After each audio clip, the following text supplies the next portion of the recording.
So when you jump on your brainstorming calls with potential clients, Jess, you've got people who've been in business a long time, people who've been in business a short amount of time. I'm imagining that the times that you jump on with people that have been in business a long time, you assume that they've probably got most of the basic foundations in place. Tell me a little bit about Paul from Professionals in New Zealand and the experience you had opening his eyes to maybe some of the foundations he was missing. Yeah, so one of the things with Paul and his business, which is very typical with a client when they get in our brainstorm calls and join our leadership program, is that I say to leaders all the time, especially ones who've been in business a long time and haven't really got that growth they wanted to achieve, is more often than not, they're going to a conference or they're going to a seminar and they're looking at a business who's performing really well and they're saying, I want what they've got and I want to implement what they've got really quickly.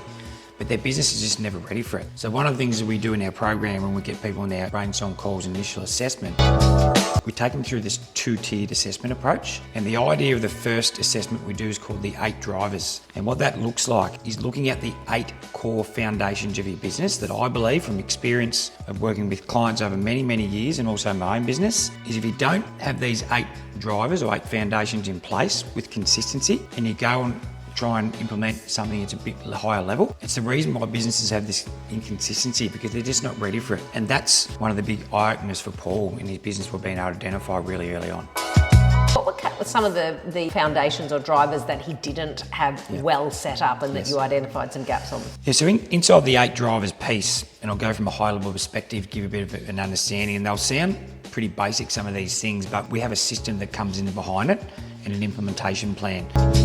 So number 1, we look at your database strategy. So we're going to look at, if I'm a homeowner in your suburb, what is the experience going to look like for me in the next 12 months and what's your implementation strategy? So we assess our business on that. Number 2, we look at when someone raises their hand and they're thinking of selling their home, what is your business's strategy upon that? Number 3 is their conversion strategy of actually winning the business. Number 4, we move into what I call structuring of stock, which leads into the 5th aspect is vendor management, which those 2 things tie together. Then after that, we move into after sales.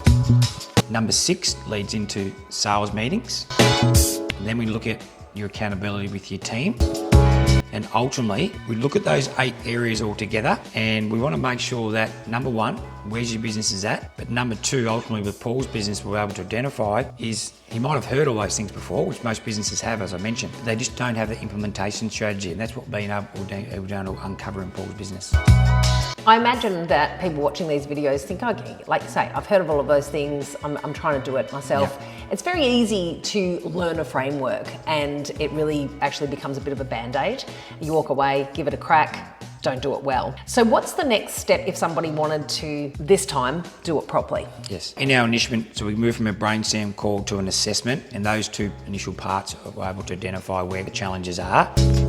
And then what we do in our leadership program is we take people through, essentially it's like a 30-day trial of our program. So you get an opportunity over 30 days is to basically road test the assessment, road test the 8 drivers. And I say to leaders all the time, ultimately, if that's the right fit for your business, you'll see the value inside 30 days and that's what you need to get growth. And that's what we've been able to do in Paul's business. And very early on, he's implementing the projects really well. And then after that period is finished, we can then move into the core part of our program. So if you're a leader inside your business, very much like we mentioned with Paul and his business, jump on a brainstorm call and we're able to unpack that and do that initial 8 drivers assessment with that 30-day trial process we do to see if it's what your business needs to get growth in the next 12 months.